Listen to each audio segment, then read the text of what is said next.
Saya semalam menerima kiriman SMS. Seorang ibu meninggal dunia. Biasa kalau kita mendengar berita ada orang meninggal dunia, karena kita semua akan menghadapi kematian. Tapi yang luar biasa, peristiwa yang terjadi saat dimakamkan. Anaknya menceritakan saat dimakamkan diantar ke kuburan, begitu mendekati kuburan tempat ibunya, malah semua jamaah yang ada di saat itu sangat terasa harumannya kuburan itu. Harum sekali, keluar semacam wangi yang luar biasa, sampai orang pada pandangannya kepada yang lain, barangkali di antara jamaah yang membawa wangi-wangian yang bagus, tapi ternyata tidak, mengalir dari bawah keluar, sampai ada yang malah melihat asap-asapnya. Asap ini bukan asapnya kebakaran, tapi asapnya itu karena wangian dari masuk dari kuburan itu. Sampai dikuburkan, malah kata anaknya, begitu saya sendiri yang nurun memakamkan, mengkuburkan ibu saya, sampai saya dan tanah saya sendiri membawakan tanahnya menutupi kuburannya. Pulang ke rumah saya mandi dan mencuci tangan dengan sabun, tapi masih terasa tangan saya harumnya luar biasa, sampai tidak bisa kehilangan. 3 malam masih tersimpan harumnya itu. Saya bertanya lewat SMS, apa kelebihan ibu kamu? Dia bilang, ibu saya biasa, malah orang awam, bukan wanita yang apa gitu, awam-awam biasa.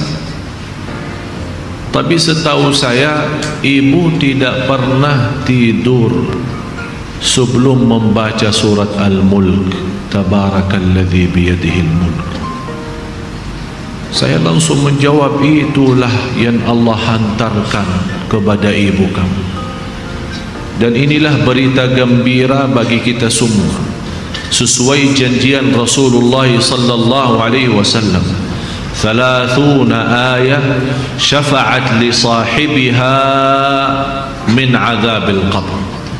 30 ayat yang telah membawakan syafaat bagi orang diselamatkan dari siksa kubur.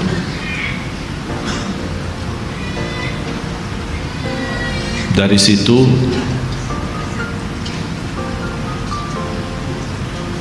seperti kebiasaan, ambil wudu, saya witir duluan, kemudian tidur. Apa yang saya lihat dalam mimpi? Bapak ibu, yang saya lihat diri saya sendiri di dalam kubur. Sangat gelap, ngeri, malah terasa seramnya luar biasa, sampai tidak bisa saya bayangkan di saat itu. Tapi tiba-tiba sampai saya di situ merasa ketakutan dan kesepian, muncul sebuah cahaya di dalam kubur sendiri itu, dan saya berteriak, siapa kamu yang membawa cahaya itu? Dia langsung sendiri cahaya berkata, saya surat Al-Mulk, Tabarakalladzi biyadihil mulk. Saya sendiri di malam itu tidak sempat membaca. Saya bangun kaget, saya ambil wudu lagi dan membaca surat Al-Mulk, baru saya tidur lagi. Saya memberikan nasihat kepada semua jemaah yang hadir, tolong sampaikan pesan ini, jangan tidur belum baca surat Tabarak, karena kita tidak tahu kapan saatnya menghadapi kematian. Bisa jadi itu tidur kita adalah tidur yang terakhir dari dunia ini. Mudah-mudahan dengan kita mengkhatamkan hari kita dengan membaca surat Al-Mulk, Allah ampuni segala dosa kita, dan Allah harumkan kuburan kita menjadi taman dari taman surga. Al-Mulk surah yang luar biasa dahsyat. Saya mohon, biarpun ibu-ibu sedang halangan tidak salat, tetap mau tidur, ambil air wudu dan baca surat Al-Mulk. Baca surat Al-Mulk. Siapapun kiainya, siapapun ustaznya, siapapun dokter yang melarang kita sebagai wanita membaca karena lagi halangan, saya sekarang berkata, ibu-ibu sedang halangan, baca surat Al-Mulk. Karena saat kematian tidak akan bisa membedakan kita lagi suci atau lagi halangan, mati-mati. Dan Allah Maha tahu niat kita. Dan lebih baik saat kita membaca sedang halangan, jangan megang Al-Quran langsung, menyentuh Al-Quran langsung, sebagaimana saya jelaskan, bagi sarung tangan atau bagi HP kita. HP kita yang isinya Al-Quran, buka surat Al-Mulk di HP kita dan kita baca. Karena di situ anda bukan megang Quran tapi megang HP. Begitulah kita rasakan. Kalau ya Allah, seandainya engkau mencabut nyawa saya di malam ini, saya sedang halangan, tapi ya Allah, saya membaca surat Al-Mulk, niatkan diselamatkan ya Allah dari siksa kubur. Dan harus kita yakini, kita di umur kita di dunia kubur jauh lebih panjang daripada umur kita di dunia, bisa malah ratusan tahun. Ada di yang sudah di alam kubur 1000 tahun, ada yang lebih, kira-kira bisa terbayang 1000 tahun. Apalagi ummah yang terdahulu. Oleh karena itu jamaah sekalian, waspadalah, berhati-hatilah. Marilah kita sama-sama menjaga kebaikan itu. Karena sungguh inna rahmatallahi qaribun minal muhsinin, sungguh rahmat Allah sangat dekat bagi orang yang berbuat baik. Sangat jarak kita menuju ke akhirat sangat dekat, sangat dekat. Malah jauh lebih dekat daripada rencana kita besok. Jarak kita ke akhirat, jarak kita masuk kubur jauh lebih dekat daripada rencana kita besok. Malah kematian itu jauh lebih mendadak dan lebih cepat daripada kita mengambil suapan makanan. Belum kita sampai menantarkan, membawakan suap makanan sampai ke mulut kita, sudah dicabut nyawa kita. Jauh lebih cepat itu.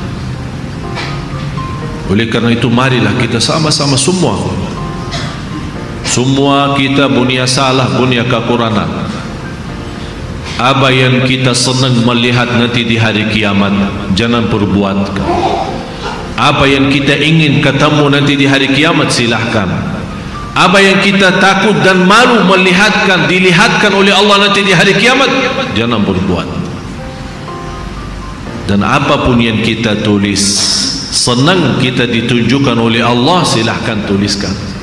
Kalau kita malu dilihat nanti oleh umat manusia dan dilihat oleh para malaikat yang menjadi saksi, jangan tulis macam-macam. Apalagi sekarang terlalu gampang dosa tulisan itu, gampang sekali. Dan HP yang sekarang ada, malah sudah kita megang menjadi tasbih kita, mengganti tasbih HP, BlackBerry, WhatsApp, SMS, lain-lain. Saya setiap hari hampir terima 100 SMS. Ada yang bertanya, ada yang macam-macam.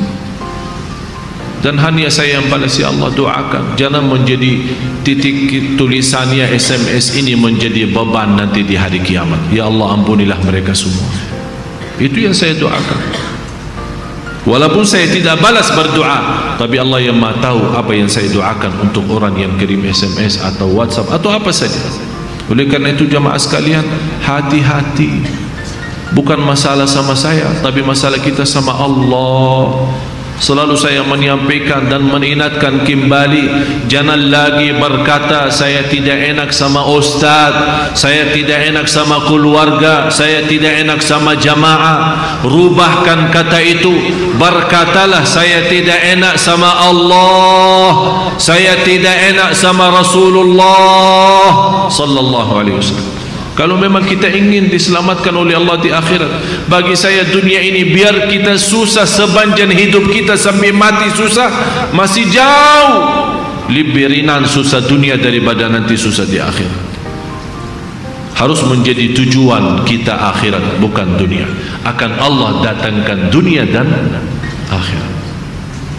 Ya ayyuhalladzina amanu taqullaha wal tanzur nafsun ma qaddamat li ghad wattaqullaha innallaha khabirun bima ta'malun. Orang beriman, bertakwalah kepada Allah dan lihat masing-masing apa yang kita bawa nanti untuk hari esok, hari kiamat. Bertakwalah kepada Allah dan jangan-jangan wala takunu kalladzina nasullah, jangan-jangan menjadi orang yang melupakan Allah, akan Allah lupakan kita. Kalau Allah lupa sama kita, na'udzubillah, berantakan, hancur, dunia akhirat hancur kalau Allah lupa sama kita. Maksudnya lupa Allah sama kita, artinya Allah tidak mau urus kita lagi, tidak mau bantu kita lagi, tidak menolong kita lagi, tidak mau perhatian kita lagi. Na'udzubillah. Kalau Allah tidak mau perhatikan kita, siapa lagi yang mau perhatikan kita? Kita semua tidak punya Allah yang maha adil selain Allah, tidak punya Tuhan yang maha kasih sayang selain Allah, tidak punya Tuhan yang maha mengampun selain Allah. Biarpun dosa kita sepenuh bumi, tapi kita datang kepada Allah dengan ikhlas dan yakin diampuni dosa kita, dan kita berbuat kebaikan semampu kita, akan Allah ampuni dosa kita semua, biarpun dosa itu sepenuh bumi. Begitulah indahnya kasih sayangnya Allah. Mudah-mudahan semua yang hadir Allah bukakan hatinya, diberikan petunjuk kepada jalan yang benar, disucikan lahir batin, dikuatkan lahir batin agar senantiasa setiap hari menaikkan iman, menaikkan takwa, menjadi orang yang berilmu dan beramal salih, agar senantiasa setiap saat, setiap waktu kita mendapatkan karunia rahmat Allah, karena sungguh rahmat Allah sangat dekat bagi orang-orang yang berbuat baik. Al-Fatihah.